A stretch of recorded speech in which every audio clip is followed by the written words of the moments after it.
Bonjour, chers auditeurs, j'espère que vous allez bien. Alors, la vidéo d'aujourd'hui est axée sur le haïku, une forme poétique d'origine japonaise.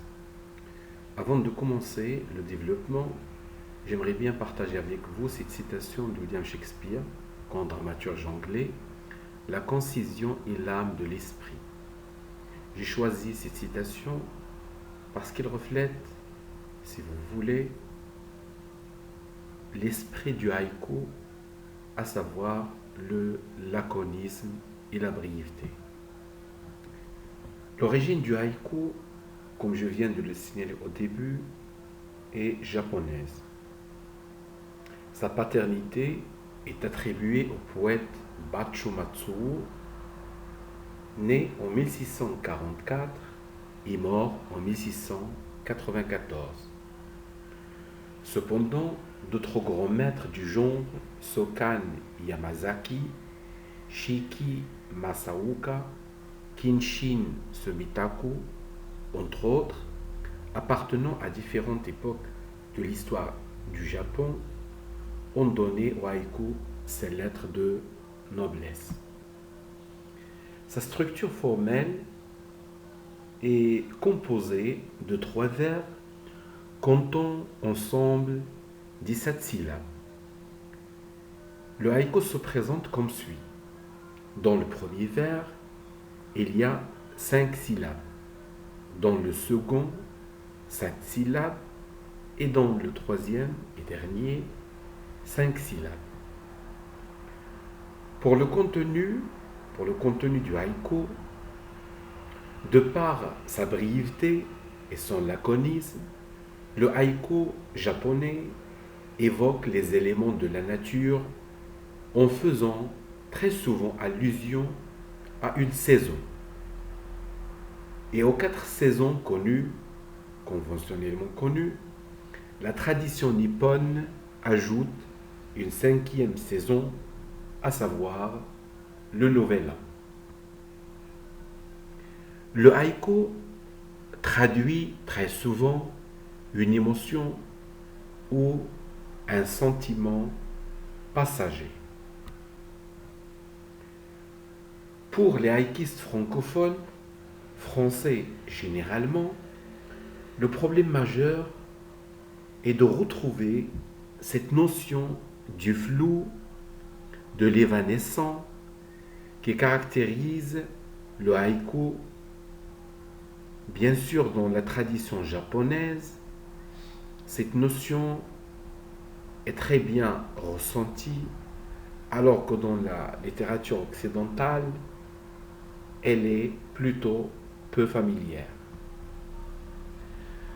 Dans le haïku, les poètes ne doivent pas s'exprimer à la première personne, ils sont plutôt tenus de se détacher du paysage décrit en éprouvant par le truchement des saisons décrites leurs sensations et leurs sentiments passagers. La transgression du genre.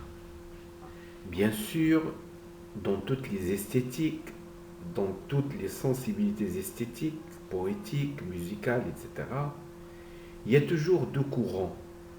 Le premier courant s'attache scrupuleusement au respect des règles classiques inventées par les pionniers, alors que d'autres, plutôt novateurs, cherchent à insuffler un vent nouveau, donc à la forme classique.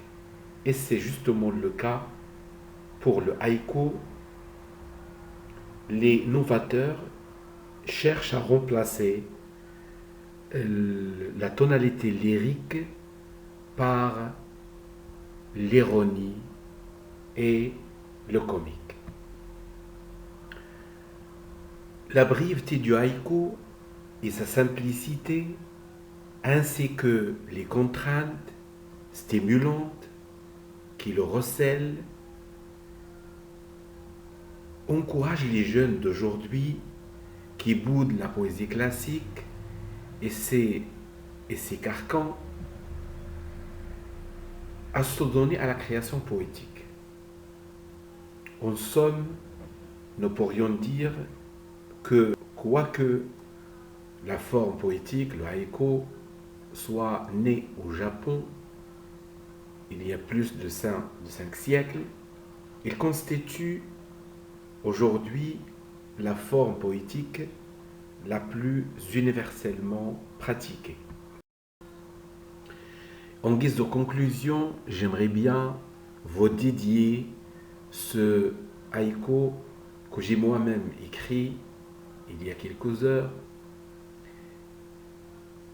L'érable s'effeuille, automne concupiscent, nudité sublime.